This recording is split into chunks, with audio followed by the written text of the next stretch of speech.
اللہ اکبر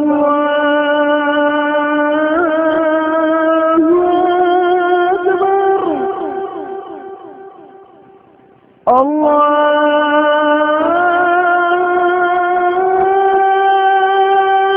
اکبر اللہ لیکن آپ حضرات کی محبت اور احباب کا اصرار مجھے مجبور کر رہا ہے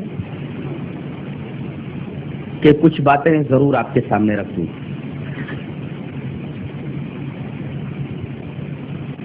میں نے اس نشست میں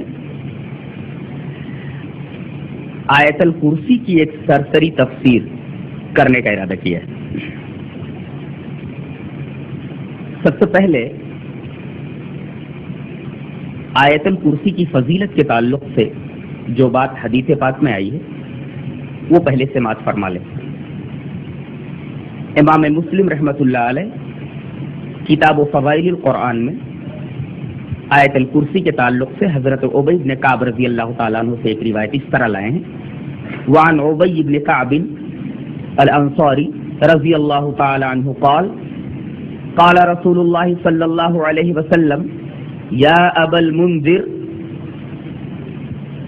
ای آیت من کتاب اللہ معک اعظم قال قلت اللہ ورسولہ اعلم قال اتدری ای آیت من کتاب اللہ معک اعظم قال قلت اللہ لا الہ الا هو الحی القیوم قال فضرب في صدری وقال لیہنک العلم ابا المنذر رواہ مسلم فی کتاب فضائل القرآن.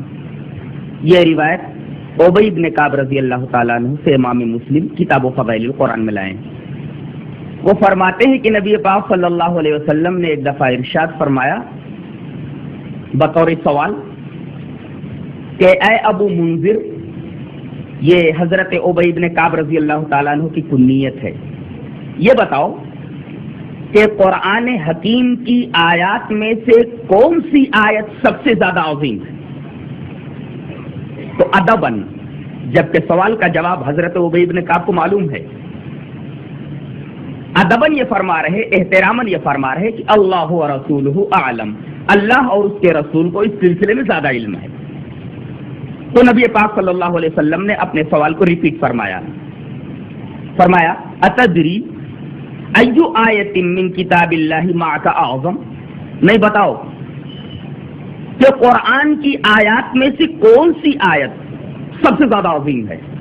تو چونکہ حضرت ابی بن کعب رضی اللہ تعالیٰ عنہ کو اس سوال کا جواب معلوم تھا، جب انہوں نے دیکھا کہ نبی پاک صلی اللہ علیہ وسلم کا اصرار ہے تو جواب انہوں نے دیا، کہا کہ اللہ کے رسول، میری نگاہ میں پورے قرآن کی آیات میں سب سے عظیم آیت آیت الکرسی ہے. تو نبی پاک صلی اللہ علیہ وسلم نے میرے سینے پر ہاتھ مارا، فضرب فی صدری، میرے سینے پر ہاتھ مارا، وقال، اور کہا، لیہنک العلم ابا المنذر، اے ابو منذر، اللہ تمہیں تمہارا علم مبارک کرے. یعنی تم نے بالکل پرفیکٹ جواب دیا، صحیح جواب. بات واضح ہو کر کے یہ سامنے آئی کہ قرآن کی تمام آیات میں سب سے اعلیٰ درجے کی اور سب سے عظیم آیت اگر کوئی ہے تو وہ آیت الکرسی ہے.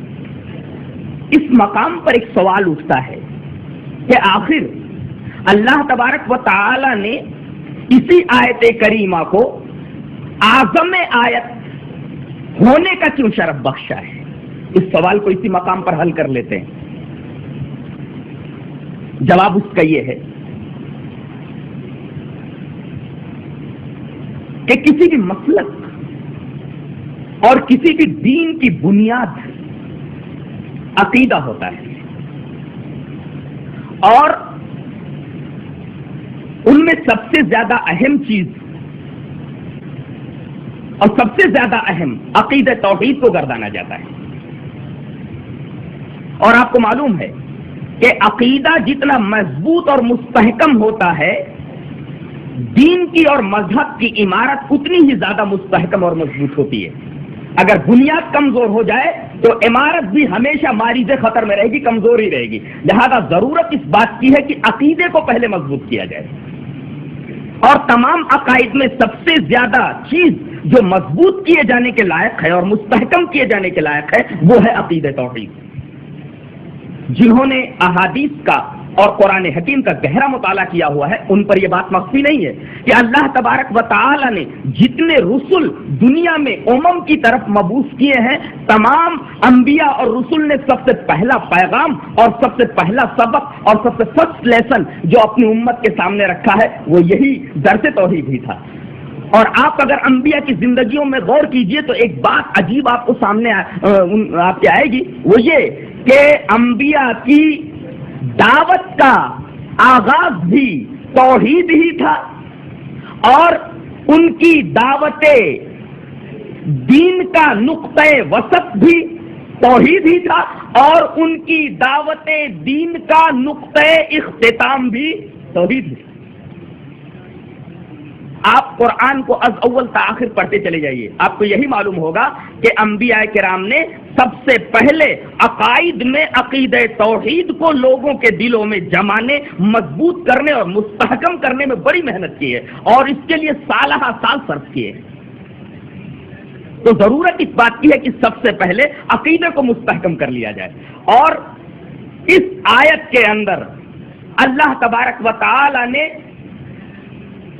اپنی صفات کی توحید بیان فرمائی.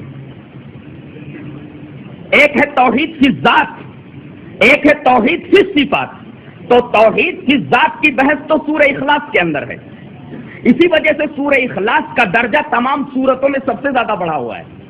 میں اس کی فضیلت بھی اسی مقام پر بیان کر دوں تاکہ دونوں سورتوں میں جو ربط ہے گہرا وہ ربط واضح ہو جائے.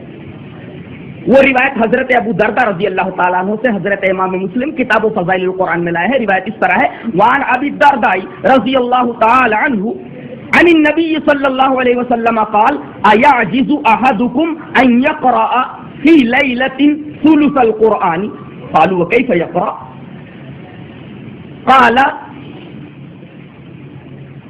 قل هو اللہ احد یقدر ثلث القرآن، رواہ مسلم کی کتاب فضائل القرآن.